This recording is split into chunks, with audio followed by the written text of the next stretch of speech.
हाँ, तो आज जो बात करेंगे वो है कि गोचर में अगर आपको देखना है कि गोचर में ग्रह कैसे किसी का जीवन जो है प्रभावित कर सकते हैं। तो ये कुंडली आप देख रहे हो चार्ट, एक एग्जाम्पल के लिए हमने लिया है। जैसे मान लो किसी का जन्म 9/9/2024 या 6 को हुआ है। ये किसी बच्चे का है गुरुजी? हाँ, 6 का है तो बच्चा ही रहेगा ना। हम्म।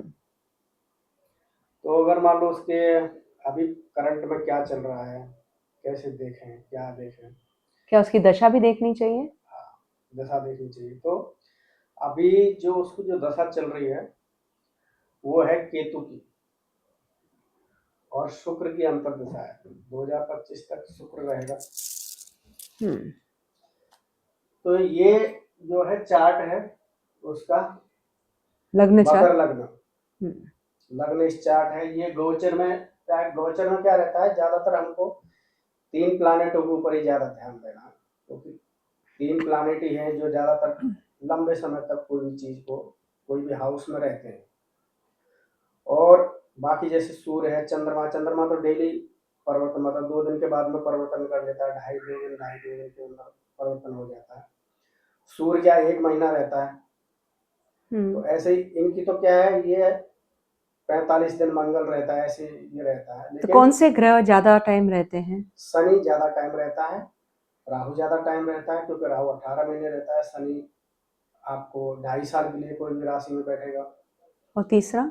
और गुरु है, गुरु 1 साल के लिए रहता है, 13 महीने गुरु जो है एक राशि में भ्रमण। गोचर में। हाँ, तो मतलब ज्यादातर जो प्रभाव जो डालेंगे वही डालते हैं, बाकी तो जाते आते वो तो शनि राहु गुरु, वो तो एक मूवमेंट है, आ गया मतलब कौन से महीने में अगर वो घटना घटेगी तो आप सूर्य को पकड़ सकते हो, तो सूर्य आपको कौन से महीने में कौन सी घटना देगा।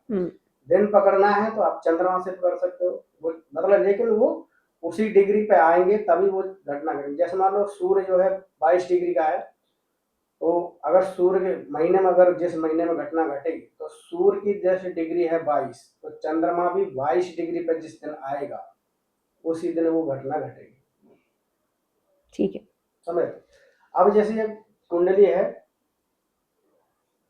मकर लग्न है, शनि का लग्न है, शनि स्लो है, और उसका जन्म नक्षत्र भी जो है शनि का ही नक्षत्र। तो जन्म नक्षत्र अभी बीएनएन के हिसाब से क्या रहता है कि कोई भी जब जन्म नक्षत्र जो होता है तो हेल्थ को इशू देता है, हेल्थ प्रॉब्लम रहती है उसको, क्योंकि जन्म का नक्षत्र है, वो जन्म का मूवमेंट कर रहा है। उसको जो बच्चे को क्या मालूम क्या है, क्या चल रहा है, बच्चे को जैसे करेगा वैसे ही करेगा ना वो। और दूसरा, ये जो नक्षत्र में लिखा हूं उसको, ये जन्म का नक्षत्र है। शनि जो है उसका जन्म का नक्षत्र हुआ।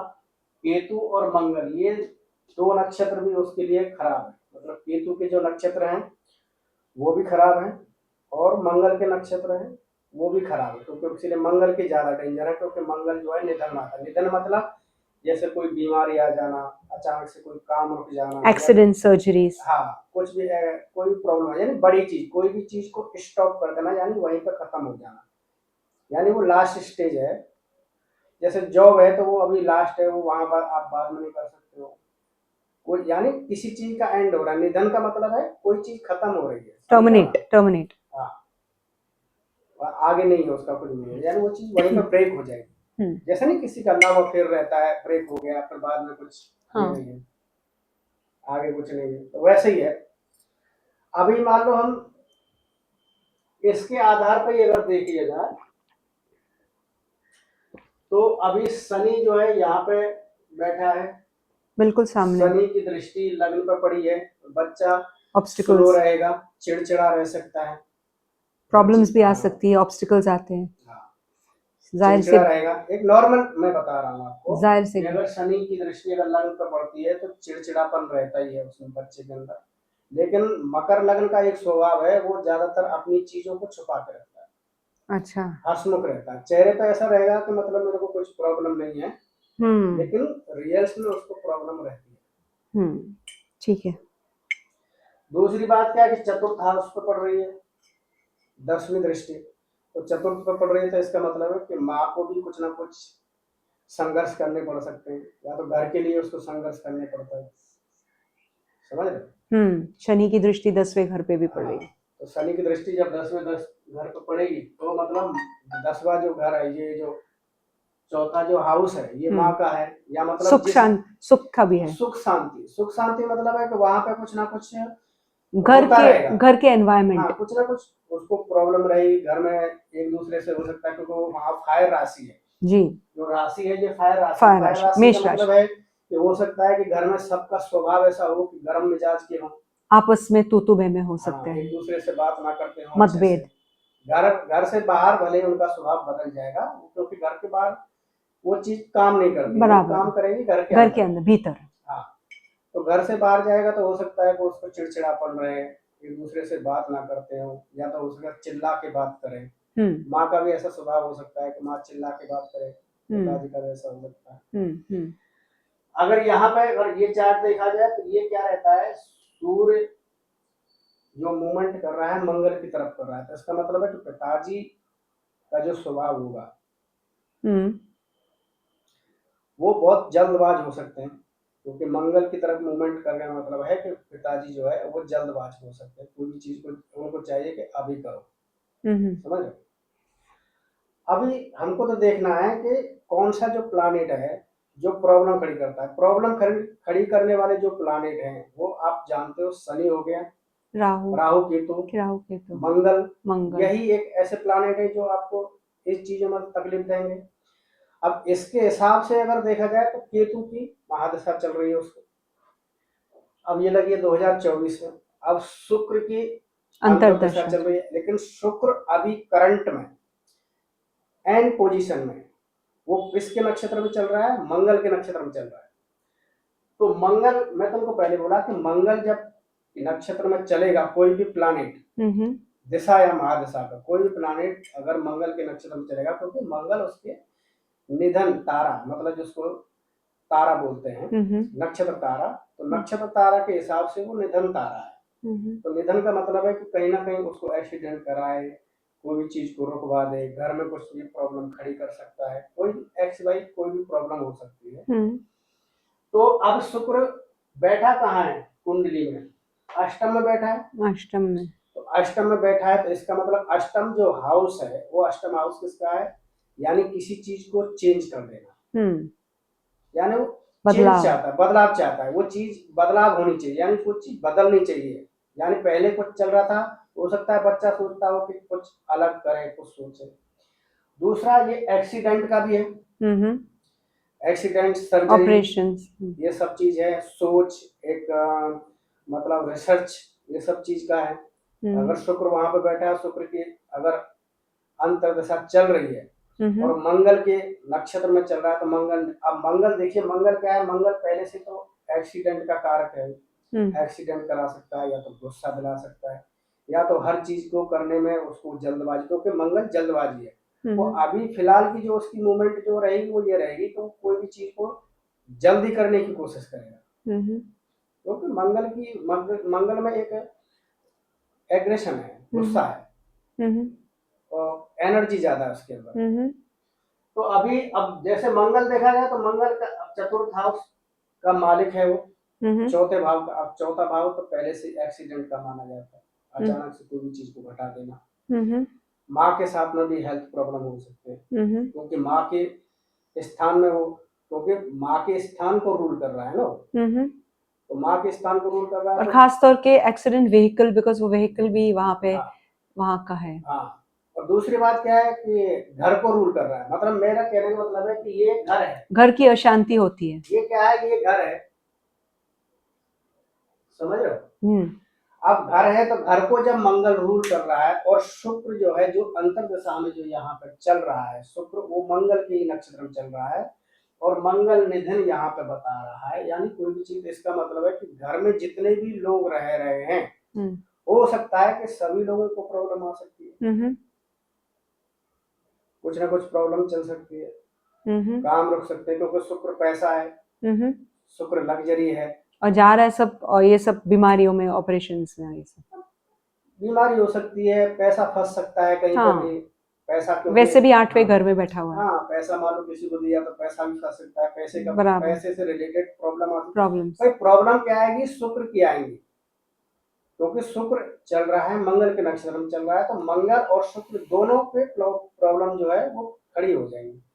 दोनों पे कैसे हो जाएंगी, शुक्र अष्टम में बैठा है तो पैसे से रिलेटेड दे देगा वो। शुक्र की जो शुक्र क्या है, शुक्र के कारक ग्रह क्या है, शुक्र पैसा है, शुक्र शौक मौज है, शुक्र लग्जरी है, गाड़ी घोड़ा है, ये सब चीजें हैं।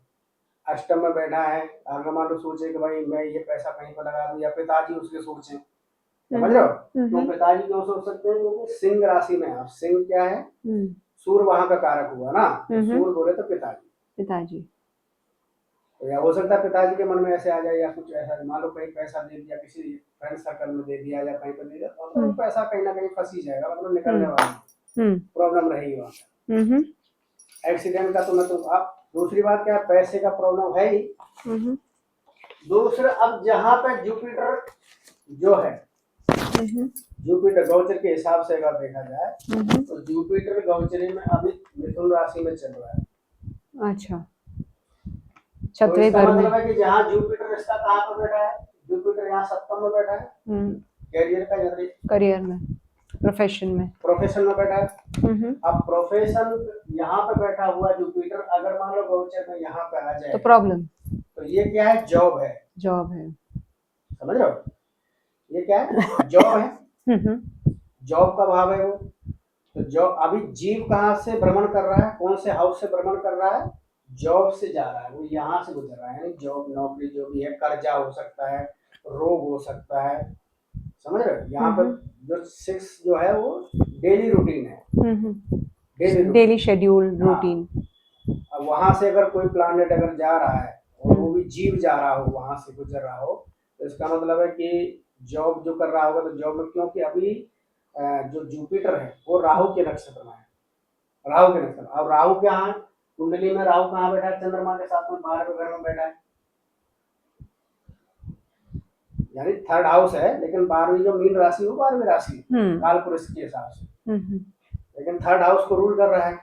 अब 3rd हाउस को रूल कर रहा है अगर राहु, तो वहां पे वो, यानी उसकी सोच क्या रहेगी, इस राहु क्या है, राहु कोई भी उसको आके नहीं बोलेगा अरे यार ये ऐसा कर लेते हैं, ऐसा कर लेते हैं, यानी भ्रमित करता है, इल्यूजन्स में भ्रम करता है। हाँ, यानी सोचने समझने की सपने, यानी मैं बड़ा कुछ कर लूं, राहु एक्सपेंशन का, एक्सपेंशन, बड़ी चीज, उसकी जो सोच जो हो जाएगी बड़ी, यानी हो सकता है वो ये सोचे कि बड़ी नौकरी कर लूं, ऐसा कुछ कर लूं, और वहां पे एजुकेशन में बैठा है। अब 3rd हाउस जो है थोड़ा सा, और 6 में बैठा है, तो हो सकता है कि पढ़ाई लिखाई में भी थोड़ा सा प्रॉब्लम आ सकता है एजुकेशन से, क्योंकि ये एजुकेशन से हाउस नहीं है, समझ रहे, तो पढ़ाई लिखाई में भी कहीं ना कहीं कंफ्यूज ही रहेगा, करूँ ना करूँ ये भी सोच सकता है, ये भी कहीं ना कहीं प्रॉब्लम रह सकती है उसको। तो राहु ये सब प्रॉब्लम दे सकता है। दूसरा, चंद्रमा वहां पर बैठा है, तो माँ तो और भी, माँ क्या है, चंद्रमा क्या है, माँ है। राहु के साथ चंद्रमा मतलब माइंड को डिस्टर्ब। इसको हम ये भी बोल सकते हैं कि चंद्र राहु जब किसी कुंडली में एक हाउस में, और वो भी 12वें घर में बैठा है, तो 12वां घर क्या है, बैड है, उसको पहले से ही खराब बोलते हैं, खर्चा बोलते हैं, समझ लो। और यहाँ पे आत्मा है, यहाँ पे राहु के साथ में चंद्रमा है। अब अष्टम में आत्मा बैठी है, मेरी जो सोल है, जो सोल कहाँ पे है, अष्टम भाव में। मेरा मन कहाँ है, चंद्रमा के राहु के साथ। अब ये जो हाउस में अगर कोई ऐसी कुछ सिचुएशन आती है, तो उसको करने वाला भी बोल सकते हैं, यहाँ घर में किसी ने करा दिया हो, ये भी हो सकता है, क्योंकि ऐसी योग जो है बने हुए हैं, यानी किसी ने कुछ किया होगा। हाँ, ये करनी वाली हो सकती है, तो हो कहाँ सकती है, हो सकता है क्योंकि मम्मी वहां पे है ना, मम्मी, तो हो सकता है माँ ने ऐसा सोच लिया हो कि गए घर में बहुत सारी समस्याएं चल रही हैं, बहुत सारी प्रॉब्लम्स चल रही हैं, ले किसी को दिखा लेती हूँ, किसी तांत्रिक वांत्रिक, हाँ, किसी तांत्रिक वांत्रिक को चली जाती हूँ, तो अभी मतलब कनेक्ट हो गया ना वो चीज से कनेक्टिविटी है, राहु क्या कनेक्ट कर रहा है। अगर मतलब माँ का अगर संबंध ऐसे लोगों के साथ में अगर हो गया, हम्म हर आदमी सोचता है कि भाई मेरे घर में प्रॉब्लम चल रही है तो मैं ये सब कर लेता हूँ, कोई भी ऑब्वियसली ये सब रहता ही, और आज के जमाने में तो ये सबसे ज्यादा चल रहा है, पॉपुलर है। अगर वैसा हुआ है तो इसका मतलब है कि वो चीज आप जाके भी आ गए तो भी राहु वहां की एनर्जी पकड़ करवा ही देगा। आप जाके भी अगर आ जाओ वहां पे तो आपको चाहे वो दे ना, तो हो सकता है कुछ लोग दे देते हैं, भाई ये ले घर में रख लो, ये कर लो, ये इससे अच्छा हो जाएगा, उससे हो जाएगा, तो इसका मतलब है कि वो आपको करनी तुम खुद ही कर रहे हो, तुम कर नहीं रहा तुम्हारे ऊपर, इसका मतलब है कि वो चीज ऑटोमेटिक तुम अपने घर में खुद ही स्वयं लेके आ रहे हो, स्वयं लेके आ रहे हो। समझ, तो उस चीज से अपने को बचना है, वहां जाना नहीं है, बराबर। समझ रहे हो? तो ये एडवाइस देना हाँ। पड़ेगा। बराबर। दूसरी बात क्या है कि राहु क्या अदर कास्ट है, तो मान लो किसी अदर